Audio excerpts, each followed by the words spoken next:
Hi everyone, so today I'm making some old English style kind of cookies, so quite hard cookies. This is when they've just come out of the oven here, so a little bit softer there, but once they're cooled down they're a lot harder and really scrumptious. So they're completely gluten-free and dairy-free. So I'm starting off with 175 grams of this stalk free from butter. I'm just going to get that straight into my mixer bowl.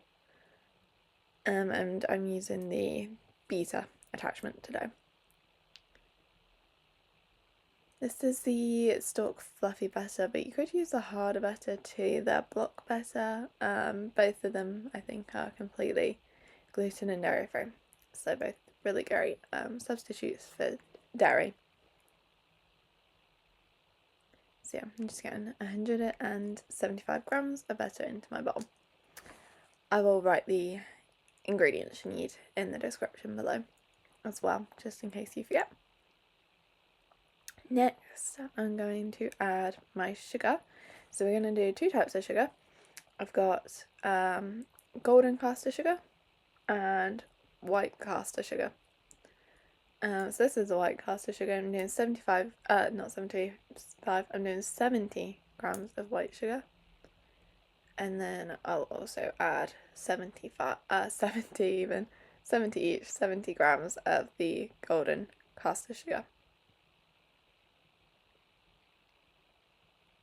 You could also do like light brown sugar, just a lighter sugar, not dark brown sugar.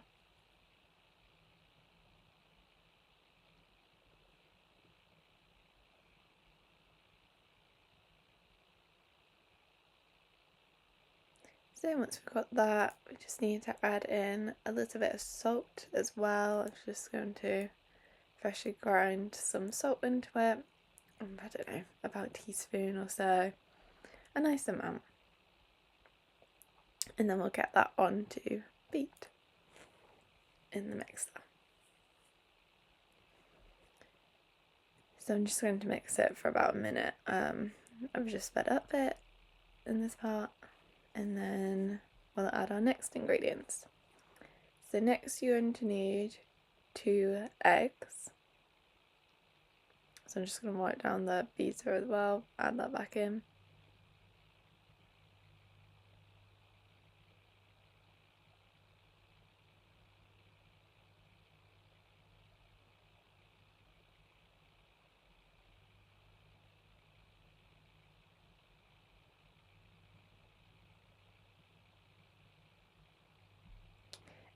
So for the eggs you only actually need the egg yolks. So I'm just going to grab 2 egg yolks, add that to the cooking mixture.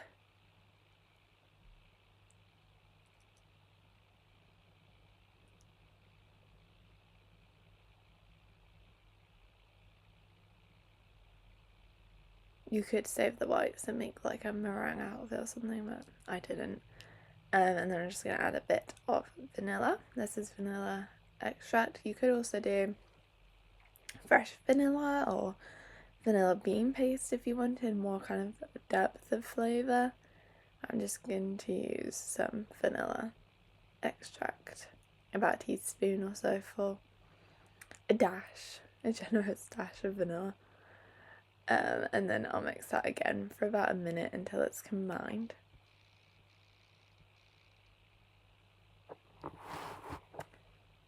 Then we're going to add our more dry ingredients into the bowl, straight into the bowl. I find it's a lot easier if you don't need 2 bowls in a recipe. So this is one that you only really need 1 bowl for, which was really great. Less washing up.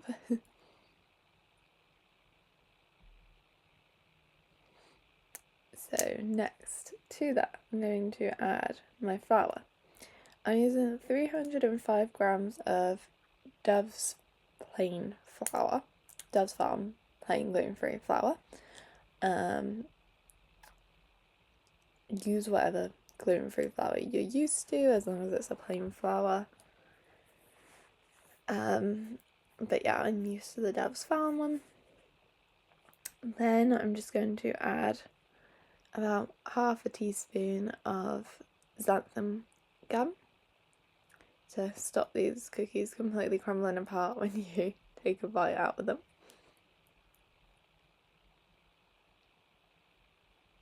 And then also half a teaspoon worth of baking powder. And then I'm just going to mix that through in the bowl a little bit just to stop it getting unevenly distributed. And then we'll put that onto mix. Just until incorporated, really. And I did splatter it everywhere, but that's okay. On it goes to mix until incorporated. Make sure to wipe down the sides of your bowls if it gets kind of stuck on the side.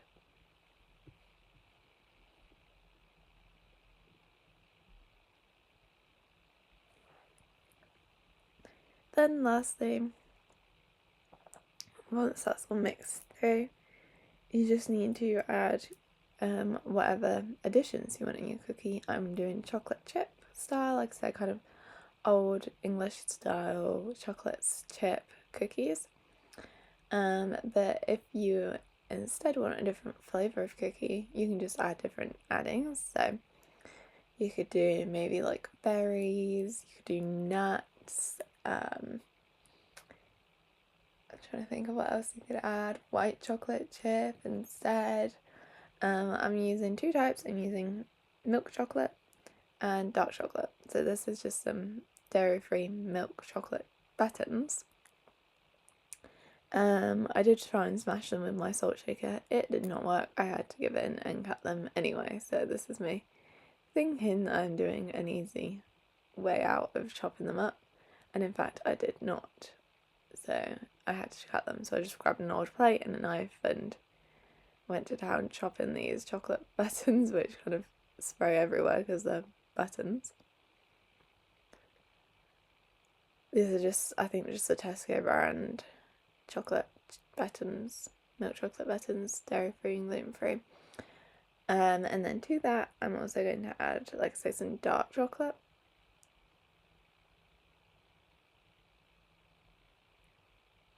So I kind of, yeah, once you feel, it depends what size, obviously, you want to make your cookies and how big you want the chocolate chips to be. I wanted quite big chocolate chips, so I wasn't too bothered about how small I was making them. So yeah, I wanted quite like large chocolate chunks in my cookies. If you want smaller, then obviously take the time to cut them up nice and small.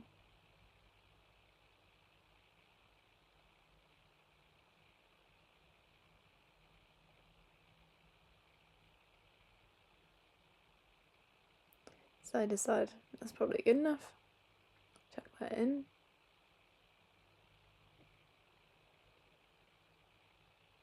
And then, so that's about, I think that bag's 130 grams, so about 130 grams. And then this one, I'm just breaking it up into the bite-sized bits that it allows you to do. And then that's about 50. I'd say overall I did about 200 grams chocolate chips. And then I'm just going to mix that through. Again, if you want more chocolatey, this is quite a chocolatey chippy recipe. There's quite a lot. If you want less, then just do less chocolate chips. I'd say the ratio here is quite good though. So just kind of mix that.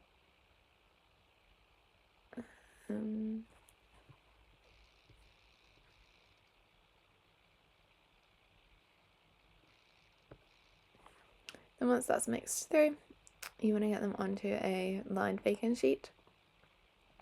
Make them the size that you want.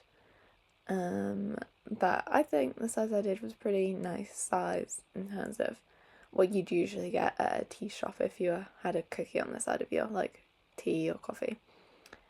So I'm just going to do that. Then once you've got them all placed out, get them into the fridge for at least half an hour to cool down and preheat your oven whilst you are letting them cool down. you want to preheat your oven to about 175 degrees Celsius. And I baked mine for about 12 minutes, I'd say. So I would start checking at about 8 minutes. But you do want them quite golden if you want them to be quite crunchy, which is what I wanted. So I did leave them for about 12 minutes.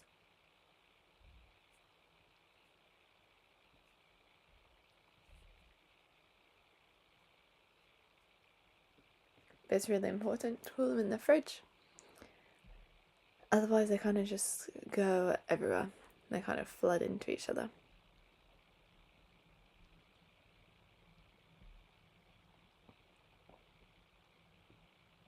So I did end up doing 2 trays worth of cookies, but I'm just going to chuck these ones in and I'll show you. But I did get 2.5 trays of cookies out of this recipe.